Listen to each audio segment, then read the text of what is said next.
করে। তো যদি আমরা একটু সংজ্ঞাকে যদি একটু অ্যানালাইসিস করি, তাহলে আমরা কয়েকটা পয়েন্ট পাই। যেভাবে অপারেটিং সিস্টেম কাজ করে, operating system acts as a bridge. প্রথমে আমরা দেখছিলাম সে ব্রিজ হিসেবে কাজ করে। কিসের ব্রিজ? যেমন হচ্ছে আহ, কি আমাদের হিউম্যান এবং হার্ডওয়্যার, এই দুইটার মাঝামাঝি একটা ব্রিজ হিসেবে কাজ করে, তাই না? অথবা আহ, মানে হার্ডওয়্যার এবং সফটওয়্যারের মাঝামাঝি একটা ব্রিজ আকারে কাজ করে। establishes the link between hardware and software। এই হার্ডওয়্যার এবং সফটওয়্যারের মধ্যেকার একটা হচ্ছে যখন লিঙ্ক হিসেবে কাজ করে, তখন অটোমেটিক্যালি সে হচ্ছে ইউজারকে সার্ভিস দেয়, এবং অটোমেটিক্যালি সেই ইউজার এবং হার্ডওয়্যারের মধ্যে লিঙ্ক আপ হিসেবে কাজ করে। তার মানে মেইন ফোকাসটা হচ্ছে হার্ডওয়্যার এবং সফটওয়্যার এই দুইটার মধ্যে একটা লিঙ্ক তৈরি করে।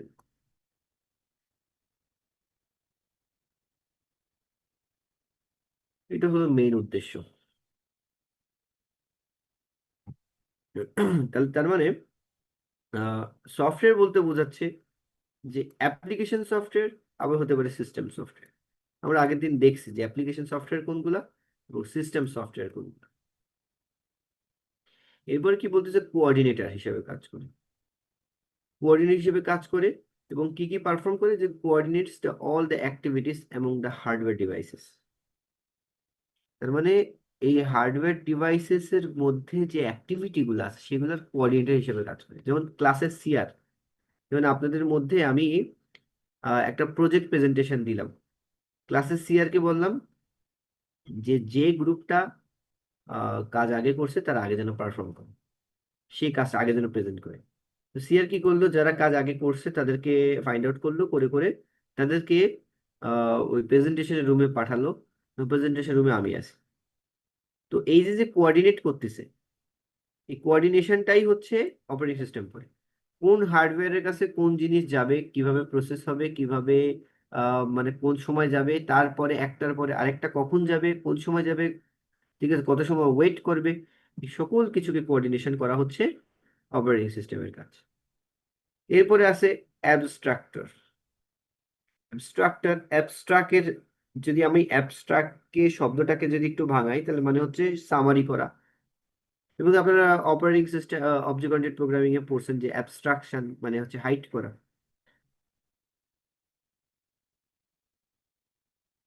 ডিটেলস কে হাইড করা। তো এখানেও এরকম দেখেন, hides the details of complicated working procedure of hardware devices from the user program. User প্রোগ্রামকে ওই হার্ডওয়্যারের কমপ্লিকেটেড যে ফিচারগুলো সেগুলোকে ফেস না করাই কাজ করার সুবিধা করে দেয় এইটা। তারপরে provide the interface through which the user programs can access hardware safely for doing their jobs.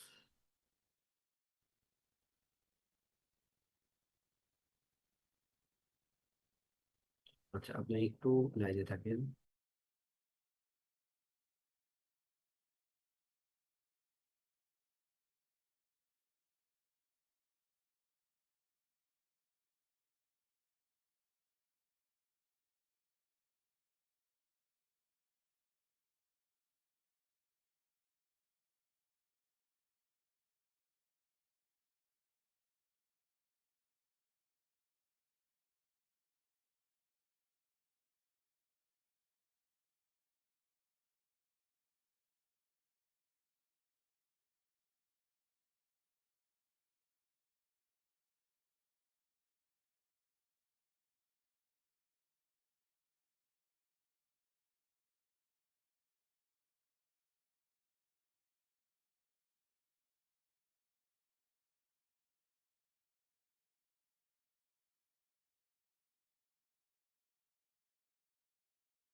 আচ্ছা, তো তারপরে দেখেন যে হাইড দ্য ডিটেলস, যে কমপ্লিকেটেড ওয়ার্কিং যে প্রসিডিউর মানে প্রসিডিউর গুলো আছে ওগুলাকে আমাদেরকে শো না করে আমাদেরকে সেই ফিচার গুলো আমরা হচ্ছে মানে আমরা মানে সেই কাজগুলোকে মানে হার্ডওয়্যারের যে ফিচার গুলো সেগুলোকে আমরা ইউটিলাইজ করতে পারবো, কমপ্লেক্স ফিচার গুলাকে না ফেস করে।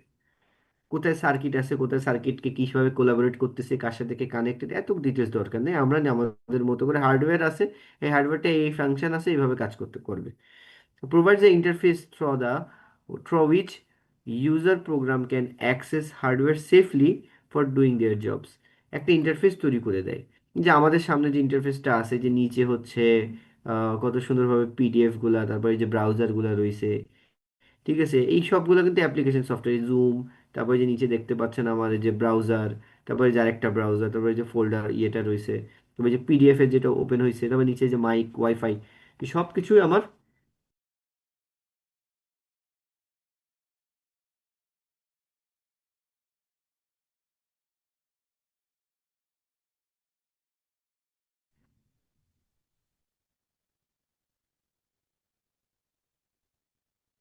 তো মানে কি করবে, যে ইন্টারফেস একটা আমাদের দেখেন নিচে একটা ইন্টারফেস প্রোভাইড করতেছে, যে ইন্টারফেস এর মাধ্যমে আমরা অন্য অন্য অ্যাপ্লিকেশন সফটওয়্যার গুলাকে, অ্যাপ্লিকেশন যে সফটওয়্যার সেগুলোকে রান করতে পারি, ইউজ করতে পারি, ঠিক আছে, ইউটিলিটি গুলাকে ইউজ করতে পারি, ঠিক আছে। তারপরে হচ্ছে বিভিন্ন মানে এটা আমাকে ইন্টারফেস তৈরি করে দেয়, যে ইন্টারফেসের মাধ্যমে আমি অন্য অন্য অ্যাক্টিভিটি গুলা করতে পারি।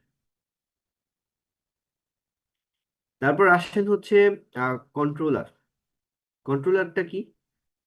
কন্ট্রোলার এটা নিশ্চয়ই কন্ট্রোল করবে, তাই না? তো সেটাই করতেছে, controls the execution of program to prevent errors and improper use of the computer. Improper use of computer, তার মানে আমার এই কন্ট্রোলার যেটা, সে প্রসেস কোনটা কখন এক্সিকিউট হবে, মানে প্রসেস কেন বলতেছে, প্রসেস ইজ দা মানে কি প্রোগ্রাম ইন এক্সিকিউশন। একটা প্রোগ্রামকে যদি আমি কোন একটা সফটওয়্যারকে যদি আমি রান করি অথবা ওপেন করি, তাহলে সেটা কিন্তু এক্সিকিউশনের পর্যায়ে চলে যায়।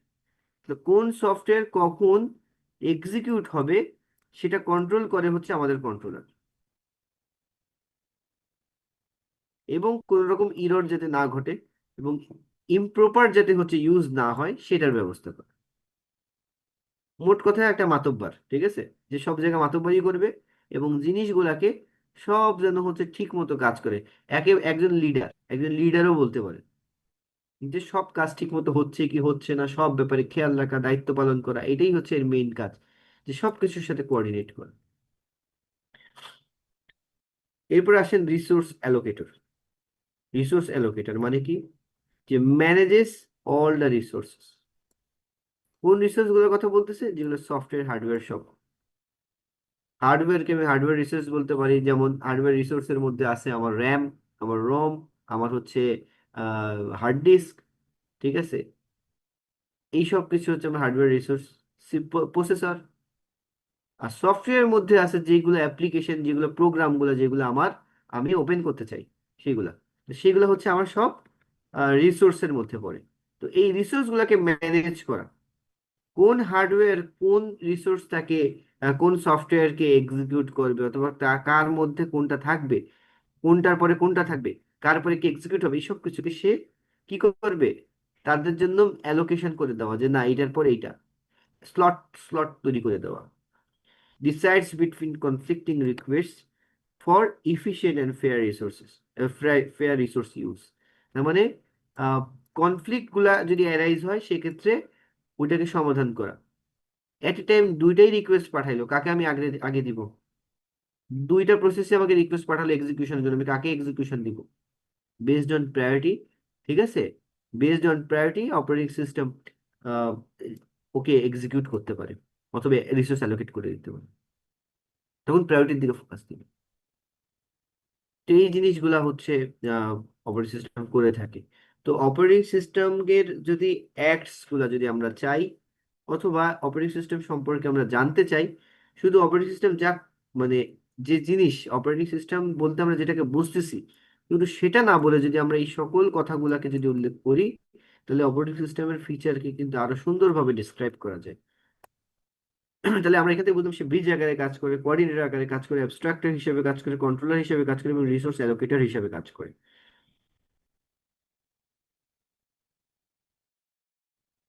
কি এই পর্যন্ত কি বোঝা গেছে?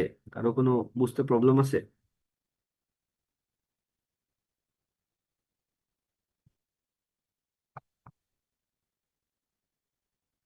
না স্যার।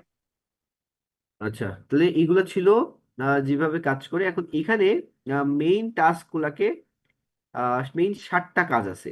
ঠিক আছে, মেইন 7টা টাস্ক। একটা হচ্ছে প্রসেস ম্যানেজমেন্ট, একটা হচ্ছে মেমোরি ম্যানেজমেন্ট, একটা হচ্ছে mass storage management, cache management, file system management, input output system management, protection and security. এই 7টা কাজ, এই 7টা কাজ যদি কেউ করে থাকে, যদি কোনো কাউকে যদি অপারেটিং সিস্টেম হইতে হয়, তাকে এই 7টা কাজ করতে হবে। আর না হলে একে অপারেটিং সিস্টেম আমরা বলতে পারবো। এই 7টা ফিচার তার মধ্যে থাকতে হবে, এই 4টা কাজ করে থাকে। প্রথমে আসেন process management, scheduling the process and threads. একটা প্রোগ্রামকে যখন আমরা এক্সিকিউট করি সেটা হয় প্রসেস, আর প্রসেসের ছোট ছোট অংশ হলো থ্রেডস। সেগুলোকে শিডিউল করা, কোনটা কখন রান হবে, কোনটা কখন এক্সিকিউট হবে, সেটা প্রসেস করা, মানে সেটাকে আমরা সেটাকে যখন, মানে সেটাকে সে শিডিউল করে কোনটার পরে কোনটা যাবে। Creating and deleting both users and system process, ইউজারের প্রসেস হোক বা সিস্টেমের প্রসেস হোক, সেগুলোকে ক্রিয়েট করা, ডিলিট করা। সাসপেন্ডিং অ্যান্ড রিজিউমিং দ্য প্রসেসেস, একটা প্রসেসকে বাদ দিয়ে দেওয়া অথবা রিজিউম করে রেখে দেওয়া, থামায় রেখে দেওয়া। Provides the mechanisms for process synchronisation, ঠিক আছে, প্রসেস সিনক্রোনাইজেশনের জন্য মেকানিজম তৈরি করে দেওয়া। Provide the mechanisms for process communication, একটা প্রসেস একটা প্রসেসকে এর সাথে কমিউনিকেশন করবে, সেই কমিউনিকেশন করার ব্যবস্থা করে দেওয়া। Provide mechanisms for deadlock handling, deadlock যদি অ্যারাইজ হয় সেক্ষেত্রে আমরা অপারেটিং সিস্টেম সেই ডেডলকটাকে মানে মেকানিজম প্রোভাইড করবে, ডেডলক যাতে হ্যান্ডেল করতে পারে সেই মেকানিজম প্রোভাইড করবে, ডেডলক যাতে না ঘটে। এটা একটা আনওয়ান্টেড সিচুয়েশন ডেডলক। এইগুলো আমরা সামনে অনেক ডিটেলস দেখতে পাবো, কিন্তু আপাতত আপনারা অল্প ডিটেলস জানেন, কারণ প্রথম 1-2টা ক্লাসে তো এত জিনিস জানতে পারবেন না। এগুলো নিয়ে আমাদের এমনও থাকবে যে একটা ক্লাসই থাকবে। Memory management, keeping the track of which the part of the memory are currently being used and by whom. তো সে একটা ট্র্যাক রাখবে যে মেমোরির কোন পার্টটা বর্তমানে ব্যবহার হচ্ছে এবং কার মাধ্যমে ব্যবহার হচ্ছে। Deciding which process and data to move into and out of the memory. সে এটা ডিসাইড করবে যে কোন প্রসেসটা এবং ডাটা, ঠিক আছে, মেমোরিতে যাবে কিংবা যাবে না, মেমোরি থেকে মেমোরিতে যাবে কি মেমোরি থেকে অন্য কোথাও যাবে। Allocating and deallocating memory space as needed, প্রয়োজন অনুযায়ী মেমোরি অ্যালোকেট করবে, নাহলে করবে না, অথবা অ্যালোকেশন থেকে ডি অ্যালোকেশন করবে। ঠিক আছে, তো মেমোরি ম্যানেজমেন্ট ছিল। এরপর আসেন মাস স্টোরেজ ম্যানেজমেন্ট। আচ্ছা, mounting and unmounting, free space management, storage allocation, disk scheduling, partitioning and protection, এই কাজগুলো করে থাকে। তো মাস স্টোরেজ ম্যানেজমেন্ট আমরা বলতে এটা বোঝাচ্ছি, ধরেন আমার যে পরিমাণ মেমোরি আছে সেই মেমোরির থেকে যদি আমার বেশি মেমোরি লেগে থাকে, সেক্ষেত্রে আমি কি আমার কাজ থামাই দিব নাকি আমার কম্পিউটারকে হ্যাং করে বসাই দিব অথবা বন্ধ করে দিব? তখন আমাদের যেটা করতে হবে, তখন এই অপারেটিং সিস্টেম যেটা করে মাস ম্যানেজমেন্ট, মাস স্টোরেজ ম্যানেজমেন্ট করে, এক্সট্রা মেমোরি অ্যালোকেট করে। হুট করে যদি আমার আনওয়ান্টেড মেমোরি লেগে যায় তখন কি করবে? অন্য কোথাও থেকে মেমোরি নিয়ে আসবে। Mounting and unmounting, free space management, যে ফ্রি স্পেস আছে সেটাকে ম্যানেজ করবে। মানে আপনি কাজ করতেছেন, মানে আহ, ধরেন আপনি এই কাজ করতেছেন যার জন্য আপনার জায়গা দরকার হচ্ছে 10 স্কোয়ার ফিট, কিন্তু আপনি নিয়ে বসে আসেন হচ্ছে 2000 স্কোয়ার ফিট। তো এইগুলাকে ম্যানেজ করা, স্টোরেজ অ্যালোকেশন করা, ডিস্ককে শিডিউল করা, ডিস্ক বলতে হার্ড ডিস্ককে বোঝাচ্ছে, হার্ড ডিস্ককে শিডিউল করে দেওয়া, পার্টিশন করা, কোনটাকে পার্টিশন করা, হার্ড ডিস্ককে পার্টিশন করা, পার্টিশন করে করে কাজ করা, প্রোটেকশন প্রোভাইড করা। এসব কিছু হচ্ছে মাস স্টোরেজ ম্যানেজমেন্টের মধ্যে পড়ে। এরপর আসেন file system management, file create করা কিংবা ডিলিট করা। তারপর হচ্ছে supporting the primitives for manipulating the files, files গুলাকে হচ্ছে ম্যানিপুলেট করার জন্য যাবতীয় সাপোর্ট, ঠিক আছে, সেগুলো প্রোভাইড করা। Create and deleting the directories to organizes the files, ডিরেক্টরিগুলোকে ডিলিট করা কিংবা কি ক্রিয়েট করা, এই জিনিসগুলোও করে থাকে। এগুলো এই কাজগুলো হচ্ছে মেইনলি অপারেটিং সিস্টেম করে। আমরা করতেছি ঠিক আছে, কিন্তু করতেছে কে বেসিক্যালি? ওই মেমোরির সাথে ইন্টারাক্ট করতেছে কিন্তু আমাদের operating system. Mapping files onto the mass storage, এই ফাইলটাকে আমি কোন জায়গায় অ্যালোকেট করবো। ওই যে আমরা পয়েন্টার দিয়ে দেখছি না, একটা ফাইলকে আমরা হচ্ছে একটা স্পেসে রাখতেছি, একটা অ্যাড্রেসে রাখতেছি। ওই যে যে অ্যাড্রেসকে অ্যালোকেট করে দিচ্ছে, এটা ওই যে কোন অ্যাড্রেস অ্যালোকেট করতেছে সেটা কে ডিসাইড করতেছে? কার সাধ্য ওই স্টোরেজ ডিসাইড করার? সেটা হচ্ছে operating system. Backup files on stable storage media, ঠিক আছে, নন ভলেটাইল, সেই জায়গাটা নন ভলেটাইল যে মেমোরি আছে সেখানে ব্যাকআপ স্টোর করে। আচ্ছা, এরপর আসেন ক্যাশ ম্যানেজমেন্ট। আপনারা জানেন যে আমাদের কম্পিউটারে ক্যাশ মেমোরি আছে। তো ক্যাশ ম্যানেজমেন্ট করা, copying the information and data from the slower to faster storage temporarily. আপনাদের বেসিক কম্পিউটার যখন আমি পড়াইছিলাম, বেসিক কম্পিউটারের যে ক্লাসগুলো নিয়েছিলাম, সেখানে আপনারা দেখছিলেন যে ক্যাশ কিভাবে হচ্ছে, ক্যাশ মেমোরিটা কিভাবে আমরা ইউটিলাইজ করি। Deciding when and how to replace the cache content, কিভাবে ক্যাশ কন্টেন্ট গুলাকে কি কখন এবং কিভাবে হচ্ছে রিপ্লেস করে দেয়।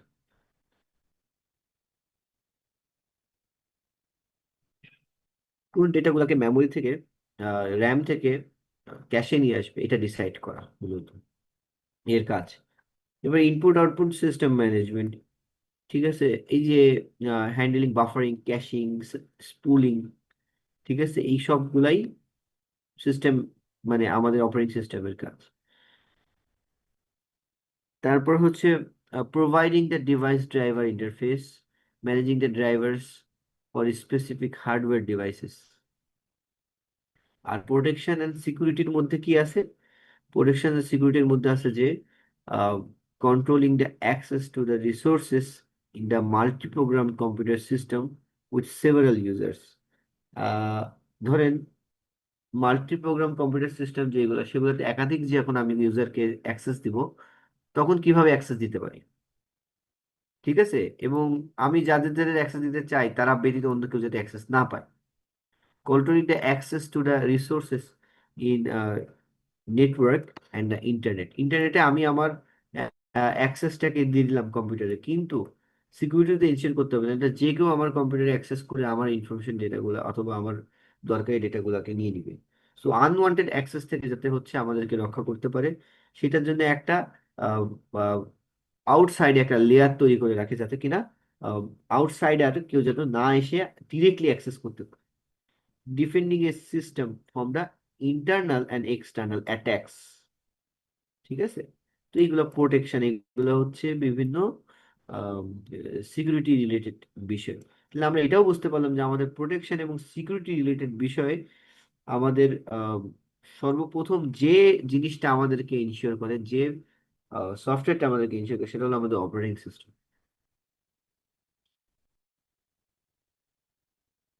তো আপনারা যেটা করবেন, এই যে আপনাদেরকে যে এই স্লাইডটা আমি দিয়ে দিচ্ছি, তো এখান থেকে মোটামুটি টাস্ক হলো এই 7টা টাস্ক, এগুলো আপনারা পড়বেন, ঠিক আছে। তো আমি বেশি আজকে দেখাচ্ছি না, আজকে এই পর্যন্তই দেখাবো। তো এইগুলো আপনারা স্টাডি করেন, এটা আমি আপনাদের গ্রুপে দিয়ে দিচ্ছি। কারো কোনো প্রশ্ন আছে?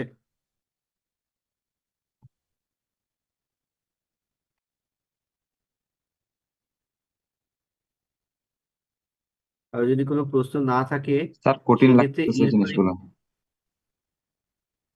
মাথায় ঢুকতেছে ওরে আর কি। বাবা, এই পড়ালাম তাই কঠিন লেগে গেল?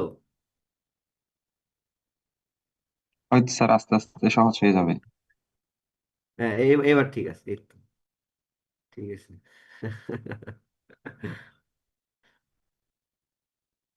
ইরফান, যে ছবিটা দিছেন, এই ছবি যদি, এই এরকম একটা ছবি দিয়ে যদি কোনো মানুষ বলে যে কঠিন লাগতেছে, তাহলে কি করা উচিত বলেন? তাহলে আমাদের কি করা উচিত? রায়হান বলেন, কি করা উচিত? হ্যাঁ। সেটাই তো স্যার, সুন্দর এত সুন্দর ছবি দিছে, এখন পড়াটাও সুন্দর করতে হবে। আগুনের মধ্যে দাঁড়ানো, হ্যাঁ। যাকে জন্য কম কম পড়াইছি, যাতে আপনারা বেশি বেশি লোড না পড়ে, ধীরে সুস্থে শেখেন। ঠিক আছে, সুন্দরভাবে সব জিনিসগুলো যেন কাভার হয়, এই কোর্সে মজা পাবেন। খুবই ইন্টারেস্টিং ইন্টারেস্টিং টপিক আছে। ঠিক আছে।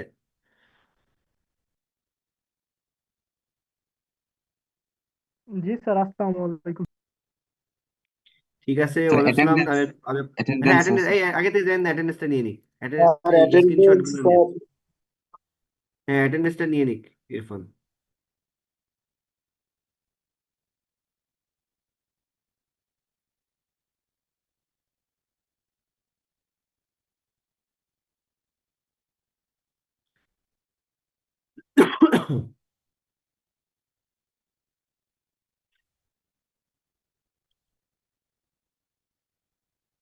হ্যাঁ, বুঝলাম ভাই।